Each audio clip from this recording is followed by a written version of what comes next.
আসসালামু আলাইকুম রহমতুল্লাহি ওবরাকাতু। আলহামদুলিল্লাহ, আমরা এই মুহূর্তে দেখতেছি যারা উনি হচ্ছেন আমার একজন ক্লোজ ফ্রেন্ড ইন্দোনেশিয়ার।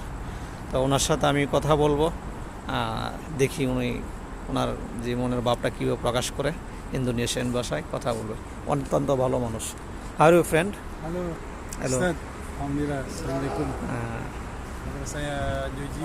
মাশাআল্লাহ। What is your name? My name is Juji. Juji, মাশাআল্লাহ। From Bogor. মাশাআল্লাহ। Ya, saya kerja di Hotel Fanar. মাশাআল্লাহ। Ya, সে বলতেছে সে হচ্ছে ইন্দোনেশিয়ার, তার নাম হচ্ছে জোজু। সে ইন্দোনেশিয়ার বগুর, Bogor. জায়গাটার নাম হচ্ছে বগুর, এবং সে এখানে হোটেল ফানারের cook, Ya, Asian. Chef, Asian Japan chef. chef. সে সব ধরনের খানা বানাইতে পারে, অত্যন্ত ভালো একটা চাকরি করে। সে অত্যন্ত ভালো মানুষ। কাম, মাশাআল্লাহ। এটা হচ্ছে নবী ইমরান আলাইহিস সালামের রোজা মোবারক। তারা আসে এখানে, প্রায় সময় আসলে আমার সাথে দেখা হয়, কথা হয়। মাশাআল্লাহ। যারা ভিডিওটি প্রথম দেখতেছেন লাইক কমেন্ট করবেন, ইনশাআল্লাহ আরও সুন্দর সুন্দর ভিডিও পাবেন।